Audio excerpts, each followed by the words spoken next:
All right, y'all, we here in B-More, down here at the flea market, Patasco Flea Market. We got DJ Spen. I mean, I think he's nice. I don't know if he's nice. You want to see sharp buddies and coming out practicing karate and stuff? I used to come out the Hippodrome. Yeah. Karate until I got home. I'm be sweating. You know what I mean? Beating up with my little brother. So, you know what I mean? So that's what's up, man. I grew up with Bruce Lee and all that, man. We sit there all day long and do karate and backflips and jumping off of buildings, you know, got the dirty mattress outside. Lafayette Projects, 1101 building, you know what I mean? That 5th floor, it's real serious, man. So that's martial arts and hip hop, man. It's come together. It's a match made in heaven, man. You know, Mr. Murray, so it's going to happen. It's got to happen. And my man, he doing his thing, so this is real, yeah, man. It's real. You ain't gonna see it nowhere else. It's real talk, man. I'm a Chinese martial artist from now over 38 years now, and training law enforcement, military, and police, as well as teaching traditional methods. I've been working for a long time to help people understand that martial arts is a great deal more than just harming other people. The basic concept and principles should be to make you a better person in your heart. The more you know about feeling comfortable with yourself, and the more you know about feeling at one with yourself, the less you'll want to hurt anybody else. So actually martial arts breeds a feeling of confidence, and once you have confidence, you don't feel like you have to prove something to somebody else. All you got to prove to is yourself. You're your own worst enemy. That's who you need to be fighting, not the guy on the street. I'm supporting Willie the Bam Johnson and everything he does to help get kids and other people to understand that drugs and stuff is not the way to go. I think if the hip hop and the rap and all that stuff presents a positive message and lets somebody know that the whole world is not their enemy, but their whole world is within themselves, and that the only enemy they have is themselves, and they can fight their way out of anything. There's no such thing really as that concept of repression. It's what you're repressing in your own heart and your own mind because you don't believe in a higher power. Then you're lost, you're doomed. But if you take music and put it into martial art, then it's amazing. I'll tell you another guy I didn't talk about a second ago was one of my heroes, but he's old school, you know, in terms of music, but it is my kind of music, was James Brown. I do my Bagua Zhang to James Brown. I do my Bagua Zhang. I do my Xing Yi Chuan to James Brown. I put on I'm Black and I'm Proud, and I dance up and down, and I jump around. I put on I Feel Good, and I'm going all over the studio with my sword and my weapons and everything else. I'm boogieing, I'm going for it. I get into it. My spirit gets high, and I feel good. I do. I don't mean that as a pun. I feel good. And I'm 64 years old, all right? And I'm still hanging out there with 24-year-old guys doing stuff because the spirit has lifted me up. The inner energy has lifted me up. The Chinese call it qi, some people call it the soul, some people call it spirit. If you got it, you feel it inside, you let it out, it's infectious. Everybody loves it, everybody comes to you, they want to be part of what you're doing. Everybody wants to be noticed. You're watching this right now, you want to be noticed, you want to be somebody, you want to get your few minutes of fame. You're not going to get it being part of a gang. You're going to get the gang noticed, but you're not going to get you noticed. You get noticed when you're in the obituary, when you got the bullet in your head, but you're going to get noticed if you decide to break off and do something on your own and be your own man and be a success. And I wish all of you that. Some of these martial artists are lacking in skills, and not as far as lacking in terms of attainment and knowing what to do. Okay, so I actually was asked to do a play called The Jaded Assassin, which was a martial arts play based in ancient Japan. It doesn't have a really great time period, but it's why it's called ancient Japan. And pretty much, I brought in the hip-hop and the breaking element and brought it to a whole nother level. I was given the character of the ball of electricity. Now, you've seen how we get down. So when they gave me that character, I already knew what I was going to do. We do some, choreography, and then I got to do some fight choreography, which was the best thing I've ever done. You know, and that's when I realized that martial arts and breaking were always one element. But it was divided because people wanted to do one thing and the other person wanted to do the other. And once they divided it, it weakened it. So I brought it to the attention of these people and they loved it. So now, you know, we was featured on NewYorkTheater.com and they wrote a little piece on me and my crew and what we're trying to do. You know, so that's what I want to do.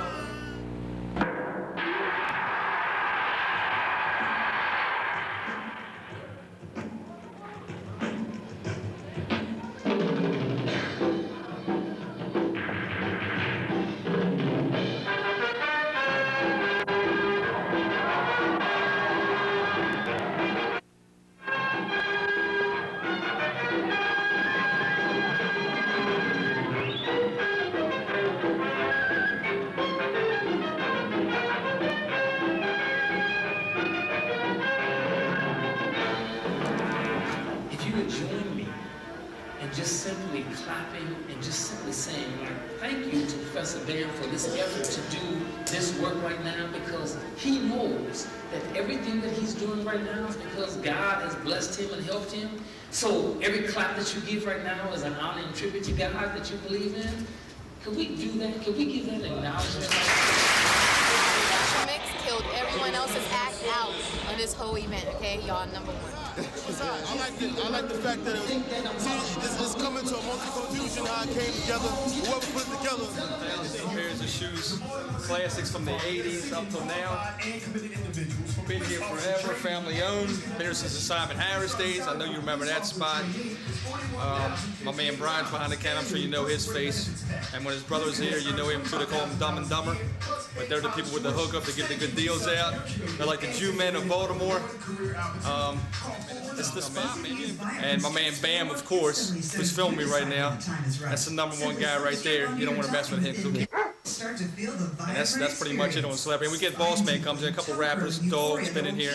So we get some local rappers in here too. Scar Akbar. Those dudes are trying to do their thing right now, trying to get kids up. I mean, these kids got to learn to defend themselves in other ways than using a gun and all that BS, man. Get you locked up. Bam's doing the right thing. I know he can do his thing with the Kung Fu and the martial arts. I think it's a great thing for the kids. It's positive, and they'll think twice about how they're going to defend themselves from now on. My name is James Wyatt. I am an 8th degree black belt. I've been studying martial arts for about 40 years, and I'm here to talk about it. And from what I've gotten, he's taken it out of sports to a martial arts thing, and he's created his own system here. And this system that he's created is a lifestyle system. Now, what I mean by this lifestyle system is not only teaches the defensive techniques of martial arts, it not only teaches the sport etiquette of martial arts, but it also teaches the lifestyle, the discipline, courtesy, and respect. And he has taken these kids and he has done a phenomenal job with not only kids, I should say, but also the adult, ordinary people, if you will.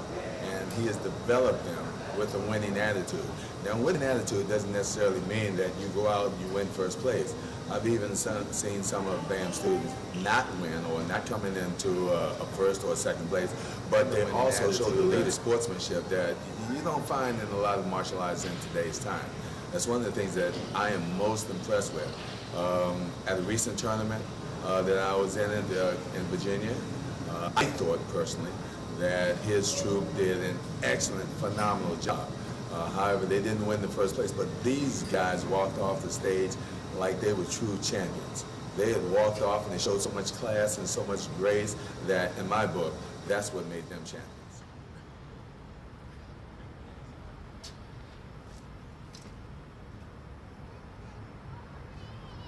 Hey, what's going on, people? We're here at the Carmelo Anthony Center right here. Back home, Baltimore City. Born and raised Lafayette Projects right there. Broke down, but we here. Starting the first martial mix program here. Representing first time ever, you know, so we're gonna get everybody a dope mix of whatever's going on here. It's gonna be revolutionized, getting big, so get ready. Fuyar Magazine, baby. Pick it up, your copy, it's hot. Action. And my man Carmelo can get back. I don't know why the martial arts can't get back, man. You know, we got martial arts here all around, but and they couldn't put all their heads together to come up with something like this. It took somebody else that's outside here that probably don't even live here no more, but still got the love for it to create something like this. So be ready, man. Action. All right, I'm going to do the combine with the NBA, man. Put your heads together. You martial arts is out there. Come out here, man. Get yourself in the community, man. Stop standing in your martial arts schools. Everybody not gonna come to you, man. You gotta bring it to them. Go ahead. Check this out right here, man. Carmelo Anthony. See it to believe it. Right here. 5 post promises right here. Okay. I already filmed some of this stuff. I just.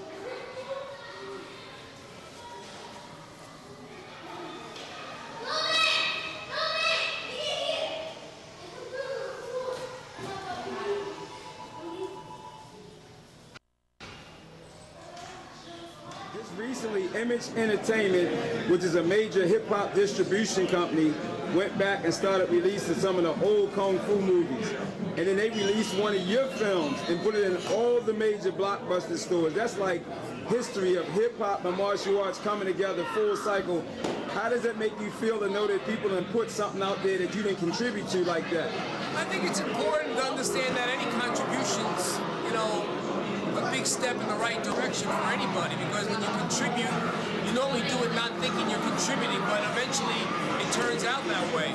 It's important to do that. I think that the hip-hop industry has grown on a positive level, merging that martial art, and Willie, you know Willie the Bam, I mean, you guys know what I'm talking about, is doing just that. He's keeping...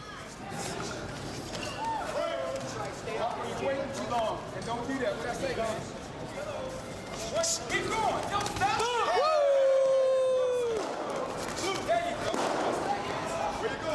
Track, but he's also doing things that are entertaining, and it's pure entertainment. Hip-hop mixed with martial arts, kung fu movies. I'm proud to say that I have a little bit to say there, and I was part of that to a degree, and still doing my Action Film Academy.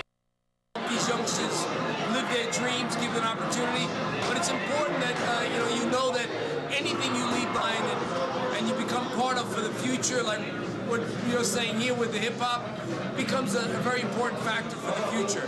And hip-hop has become very, very positive, mainstream positive. You're always going to have in every way, shape, or form negative sides of everything, but you make it positive. It all depends upon the people that are there making it positive. That's important to you kids out there especially. With that, again, I say thank you, and I'm proud to be part of it. I love you. My glasses on. I love you, Mike. I love you, babe. I always love you. Winner of my first